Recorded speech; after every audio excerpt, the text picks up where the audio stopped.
Hello, beautiful soul! Welcome back to my channel. Sandali lang.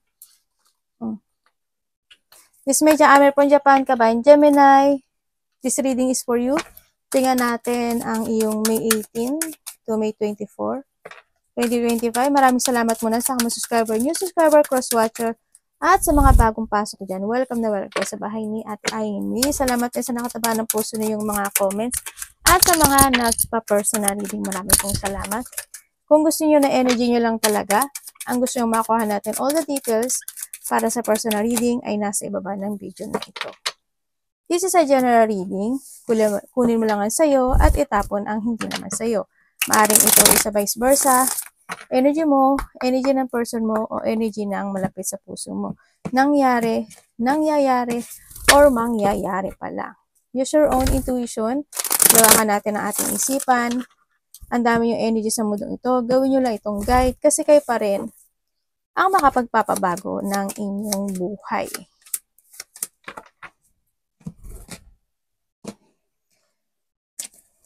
This is an energy reading. Okay?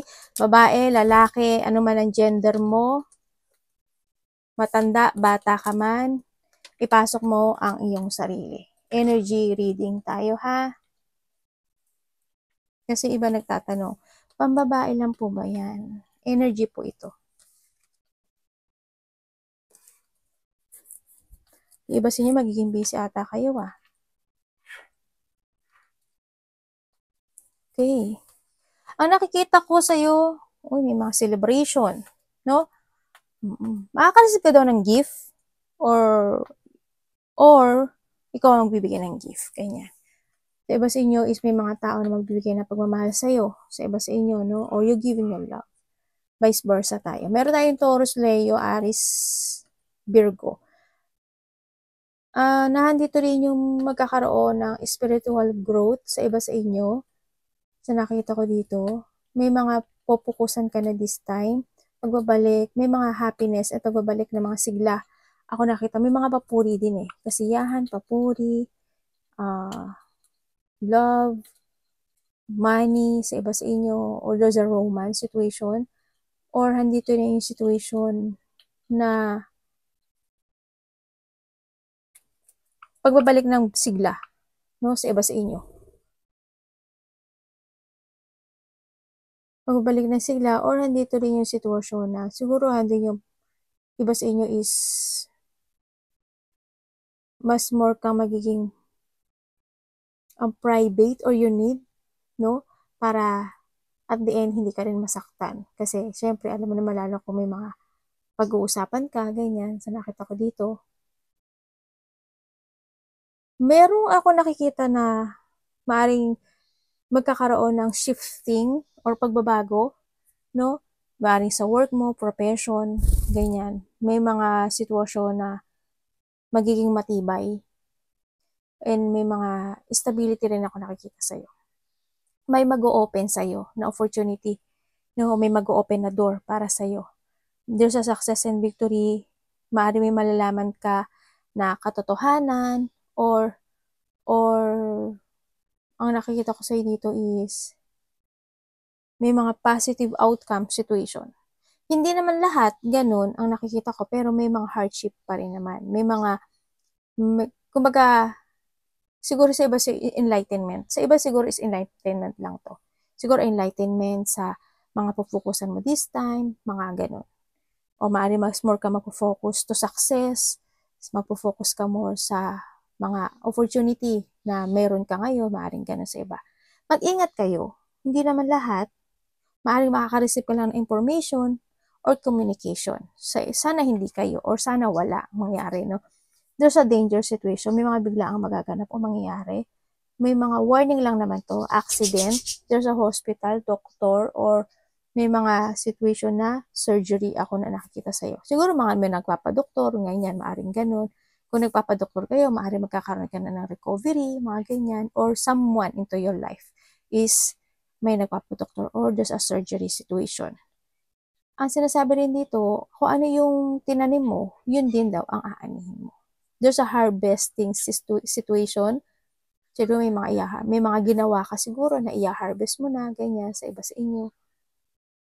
Yun, or mga kinakailangan mo na magpunla, and then you will harvest it by the June. Sa nakita ko dito. Yun.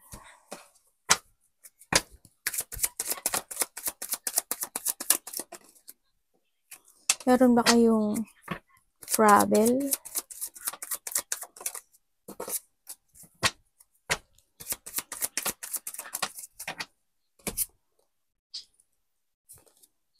Okay, ang nakikita ko sa'yo dito, may mga situation ako na nakikita na medyo mape-pressure ka at either frustration, ako nakikita maaring sa work mo, maaring sa iyong creativity, o kaya maari din sa mga gusto mo ma-accomplish or gusto mo ma-fulfill this time into your life, no? Sa nakikita ko ito, may mga frustration situation, may mga sitwasyon na pwede kang malito, no? Kung sa mga plano mo, sa iyong, pwede kang, siguro iba dito pagod to. Pwede kang, siguro kasi lalo kung paalis-alis ka, pa-travel-travel ka, or may mga nilalakad ka, siyempre nakakapagod din, di ba? Kaya maaring iba dito is pagod to. Yung iba sa inyo is, ang nakikita ko dito is, magkakaroon ka ng choices sa buhay mo. Sa nakikita ko dito. Magkakaroon ka ng choices. Pero bakit? Kasi may anak. Ikaw mo, di ba galit siya? Galit siya. Bakit ganun nakikita ko dito? Ang iba sa inyo kasi maaring mai-impatient kayo. Siguro iiksi yung pasensya. Siguro, lalo na pagpagod ka talaga, umiksi yung pasensya mo, di ba? Yan, maaring may mga point ng buhay mo na pwede ka, na umiksi yung pasensya mo. Yan. Or kaya ando yung sitwasyon na mapanghihinaan ka ng lakas ng loob o mapanghihinaan ka ng energy. Low of energy. Ito nakita ko sa iba sa inyo. No? Andito rin yung situation na hindi ko lang alam kung ikaw or someone is andin yung pagkakaroon ng close-minded. Yun nakita ko. Meron ako nakikita dito na universe, explain nyo nga to sa akin. Kasi mayroong bad news eh. May bad news. Maaaring makaka-receive ka, no? Siguro in the past there's a bad news situation, or maaaring makaka-receive ka ng information or communication about the bad news. Yun na nakita ko. Or, ang nakikita ko dito, kasi andito to, maaring merong bagong makikilala na isang tao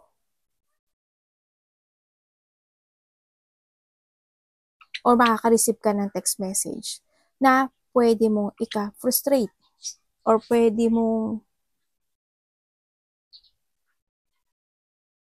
hindi mo maintindihan o ikapag-alala. Ganyan. Maaring mag-aalala ka or maaring magkaroon ka ng mental distress or magkaroon ng bakit kaya ako? Sana hindi kayo lahat to kasi may tao na may bad intention sa iyo. Mag-ingat ka na lang, ha? Mag-trust ka sa intuition mo kasi may tao magkakaroon ng bad intention sa iyo. Iba dito makaka-receive kayo ng text message.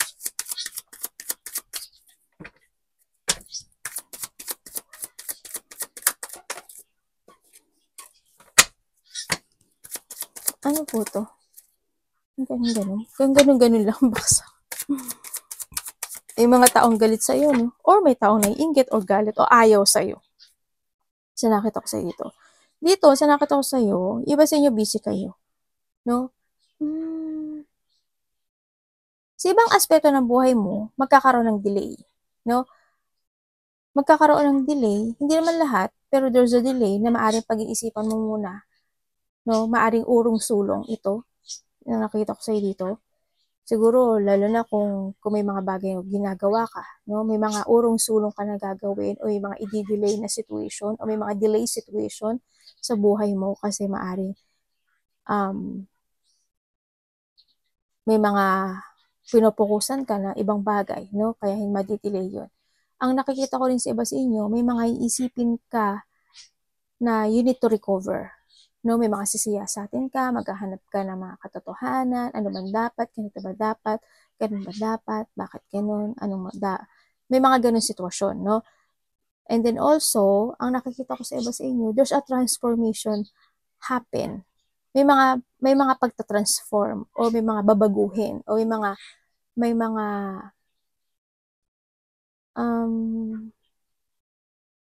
pagdidesisyon ako nakikita dito. Yun. May mga ganung bagay daw. Na kaganapan. Universe, pwedeng explain mo sa akin si ano? Ano po ito? Kuhanin ko ha.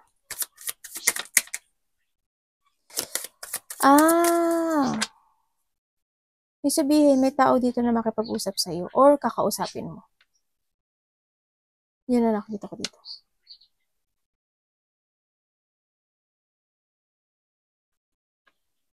Kakausapin mo or tao na maaring mas matanda sa'yo or vice versa, kasi minsan vice versa. Kasi may communication ako nakikita dito. Maaring itong tao na to is there's a situation na nagkakaroon siya ng struggle, 'di ba? Tapos gusto kanya kausapin. Ganyan, mga ganun. Or maari ikaw, you have a struggle situation, tapos gusto mo siya kausapin. Vice versa.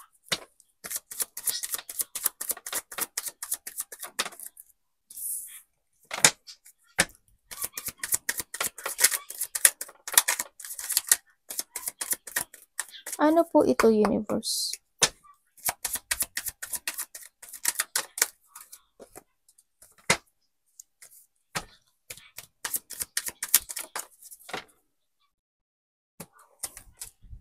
Ay ko. Okay, meron kang isang matagal na isang situation sa buhay mo na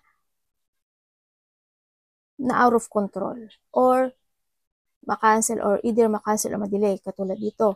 Merong isang bagay na matagal na sa buhay mo, siguro decision making ito, sa nakita ko dito, na palaging magkakaroon ng bad timing. Halimbawa, may lakad ka, may gagawin ka, you have an opportunity, bad timing, hindi mo maaasikaso yun, di ba? May mga ganon.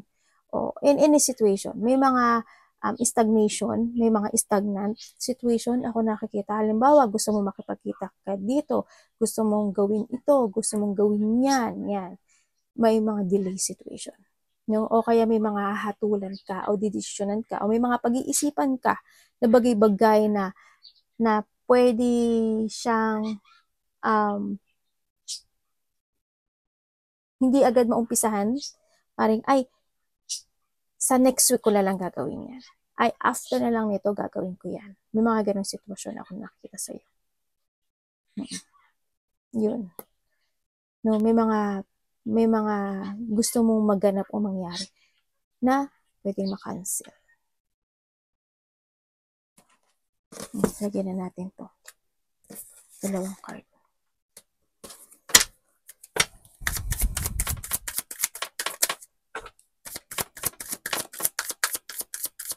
May mga lack of speed and lack of movement situation ako dito. O kaya dito yung may mga gusto kang sabihin, hindi mo masasabi, ganyan. May mga situation na you have a goal, pero hindi mo magagawa yun. O kaya mawawala ka in a positive destination mo sa buhay mo. Ganyan. O may mga unclear path or unclear situation. Parang may sa buhay mo. Yun ang nakita. May mga gusto ka i-move forward na hindi pa pwede maganap.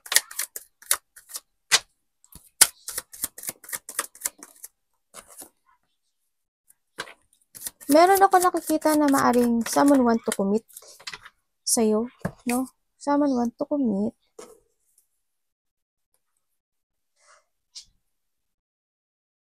Or there's a commitment situation. ako na nakikita dito na either hihingi siya ng tulong sa'yo dahil sa maaring kulang siya sa pera, mangungutang o manghihiram siya sa'yo, ganyan. Yun ang nakikita ko. Or, may pagtulong ako nakita. Or, ang nakikita ko dito, maaring may mga bagay o sitwasyon na pwede mo nang aalisin mo sa buhay mo, ikakat mo sa buhay mo. Parang there's a decision making ako na nakikita sa'yo na gusto mo nang alisin sa buhay mo. O desisyonan. And also sa nakita ko dito, mag-ingat ka, hindi naman lahat. Yung energy lang na to, kung sino man ito. Pero hindi ko alam kasi general tayo. Meron ako nakikita na may taong gagamitin ka, may taong they abusing you, may taong hindi ka pahalagahan, may taong makasarili, sakim, sarili niya lang iniisip niya. May mga unpaid debit ako na nakita, baka may mga kailangan pa kayong bayaran, may mga pagkakautang, lalo yung mga gumagamit ng card, di ba? O kaya is there's a scam situation or maaari may mangutang sa iyo na o may mga nangutang o may mga mangungutang na hindi kanila mababayaran. Maaring ganun. Or maaring ikaw ito. Sana hindi lahat kayo. Sana hindi nyo to energy.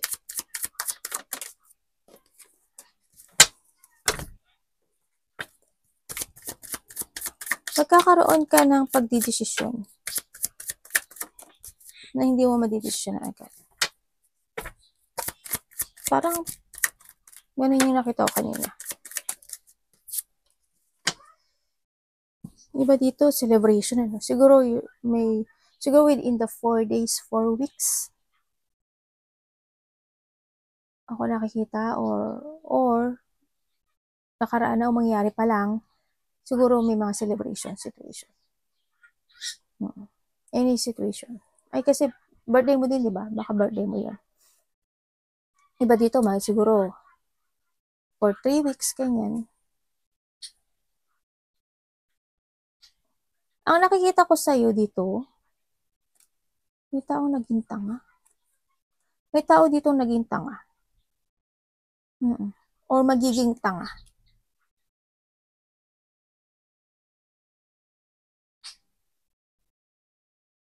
Someone dito or ikaw is meron siyang ina-avoid na isang tao na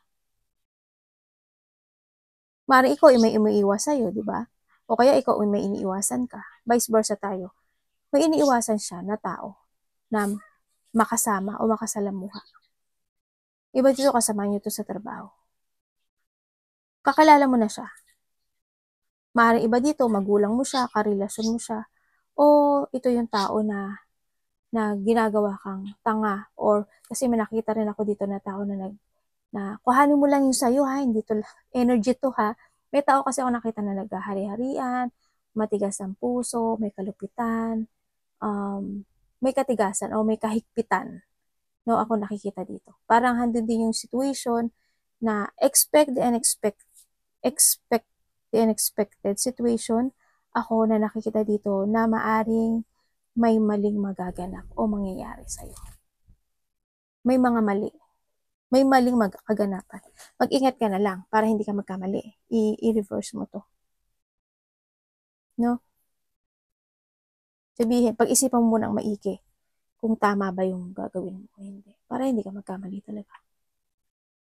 Kasi may maling mangyayari. May maling decision making. Kaya na magaganap.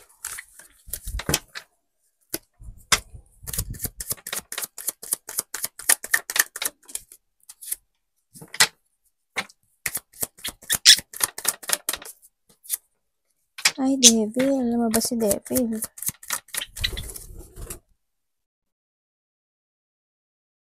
Ano ba sa inyo? Ay, ano ba yan? Naligo pa naman si mami. Dali lang ha. Napapaganon tuloy yung ano ko yun. Ay, nakakainis kayo anak. Dapat ata pa nagre-read ako, naglalagay ako ng magsusombrero ko eh. Kasi pagka dumapo sila sa ulo ko, may blessing. Nagsusombrero na nga ako next time. Okay, so nakikita ko sa'yo dito. Iba dito no? Alisin niyo yung mga bad habit nyo ha. Ibig sabihin, meron kayong mga bad habit situation. Kaya maaring magkaroon kayo ng problema when it comes to your money o may mga problema kayo sa money nyo. Maaring hindi nyo gaano o siguro mas maraming lumalabas ganyan. Kumbaga nandun na siguro umaasa ka kasi may trabaho ka naman, may sasahudi ka naman. Sana wag ganun, no? Sana think to the future. Kasi medyo nakikita ko to, iba dito is may problema. Alisin nyo na lang yung bad habit nyo if ever na meron kayo. Lalo na yung palagastos, mas madaming lumalabas, ganyan. Ang nakikita ko rin sa'yo dito is you're waiting for something kasi you are stagnant, no? Sana kung may mga gusto kang ma-develop o may mga gusto kang gawin na gusto mong fokusan, may mga gusto kang masterin o may mga gusto ka na i-perfect or may mga gusto kang bigyan ng effort. Pero nakikita ko sa dito is stagnant. Parang dito kasi sitwasyon mo na you are holding back to change to your best version. Yun ang nakita ko. You think to the future naman, kaso yun nga lang, may mga stagnant situation ako nakita sa'yo. May mga bagay na hindi mo pa rin siguro kayang i-accept this time, or there's a hardship situation, or maaaring nagkaroon ng mga rejection, nagkaroon ng abandonment, may mga bagay o sitwasyon na nagkakaroon ka ng sadness, no? Sa iba sa inyo. May taong may sakit. Ako nakikita dito. Hindi ba sumasakit yung ulo mo, paa mo, or may taong may sakit? Mari ikaw, or a part of the family. Yan. Pero may taong may sakit. Yun ang nakita ko. Arigatou namasay, God bless.